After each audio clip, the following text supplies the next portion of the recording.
Salut Louis, je vois qu'il y a le nouveau Forza dans le studio, tu nous présentes quoi? Écoute, Forza 2025, le dernier modèle, on a développé nos accessoires qui nous ont été vraiment beaucoup demandés pour ce scoot. On est super contents. On les a développés assez rapidement depuis sa sortie. Donc regarde, on commence par l'avant. La bulle, ici on est sur un modèle sport, alors qui est plus court que l'origine. Là on est à 5 centimètres moins que l'origine. Savoir qu'on garde quand même une bonne protection. Tiens regarde, je peux te la monter pour que tu puisses voir. Fait que bon, on est quand même sur un look beaucoup plus sportif. Si tu te mets sur l'avant, tu vois qu'on a vraiment des arêtes qui match avec celle d'origine du scooter, hein, celle des carénages. C'est vraiment chouette. Ça lui change vraiment tout l'avant. Le coloris fumé transparent aussi. Permet d'avoir un look teinté beaucoup plus sympa, mais aussi de garder quand même de la visibilité à travers la bulle quand tu roules. On vient de le voir aussi en position haute.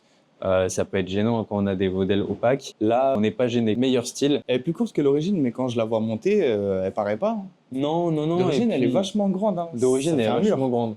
Ouais, c'est pour ça qu'on a pris le choix, en fait, le parti pris de faire une bulle qui est juste moins 5 centimètres comparée à la bulle d'origine. Après, concernant la largeur, on est quasiment semblable à la bulle d'origine. C'est Mm. pratiquement la même chose. Et puis, regarde, maintenant, de l'autre côté, ici, une pièce qui nous a été aussi beaucoup demandée, c'est notre support de téléphone Quadlock et BCD. Alors, pour ceux qui ne connaîtraient pas la marque, qu'est-ce que c'est que ce support? En fait, chez BCD, on a l'habitude de faire des pattes en aluminium développées pour chaque modèle de moto.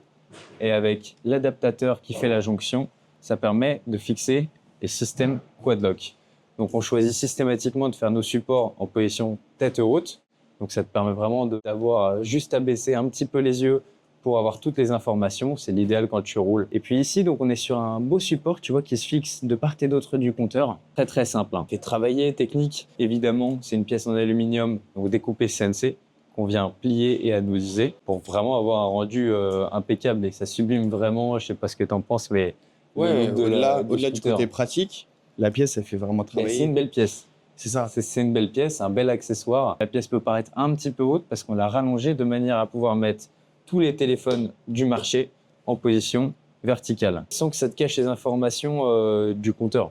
Parce qu'en réalité, c'est quand même important. On ne peut pas ne pas avoir une vue sur le compteur. Là, tu vois, en position horizontale aussi. En fait, c'est vraiment pour l'adapter au mieux À ta morphologie. à ta morphologie, donc à ta taille, et aussi au modèle de téléphone que tu as.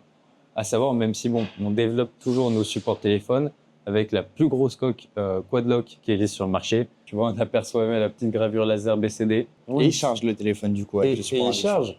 Justement, on allait y venir. Il charge. Pourquoi? Parce que ici, on est équipé du modèle en stage 4. Très simplement, on propose 4 déclinaisons, donc stage 1, stage 2, stage 3 et stage 4, avec plus ou moins d'accessoires Quadlock. Tu sais, stage 1, on n'a que notre patte avec notre adaptateur Quadlock. Stage 2, on a cet ensemble plus la languette bleue. Stage 3, la languette bleue avec l'antivibration. Et le stage 4, antivibration et chargeur à induction. Le boss ultime, quoi. Le confort absolu. Le confort absolu, indispensable au quotidien. Non, non, mais c'est vraiment... Bah d'ailleurs, nous, majoritairement, on vend des stages 4. Alors que ce soit pour le Forza, mais aussi pour les motos, hein, les BMW, Goldwing, Yamaha, Tracer, T-Max, voilà. Stage 4, c'est la déclinaison ultime. Quand on a goûté au chargeur à induction, on peut plus s'en passer. On a toujours ce chargeur. Ça te permet d'avoir systématiquement de la batterie.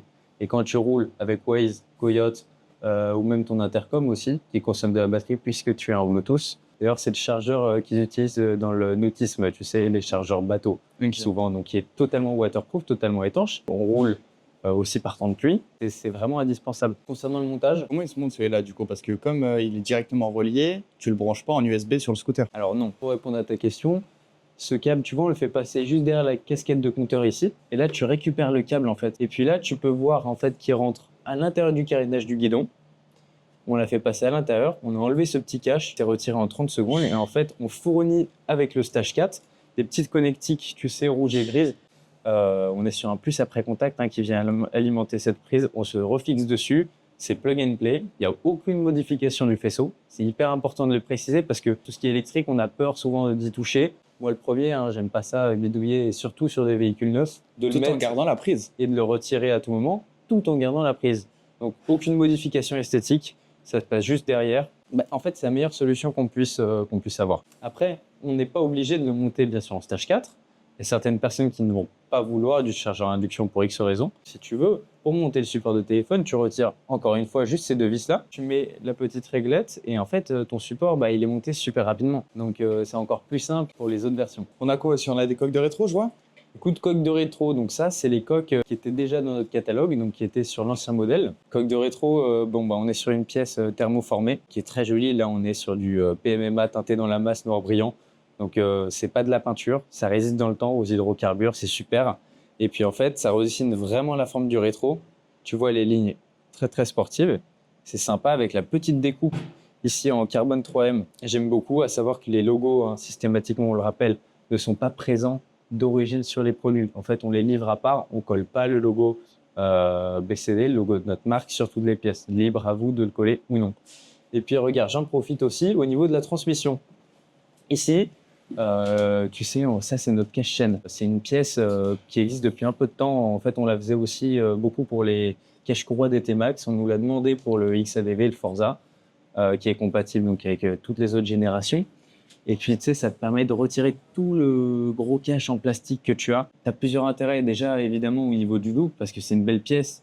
Tu vois les petites découpes taillées ici, la belle visserie avec les têtes fraisées, les entretoises, tout anodisé en noir.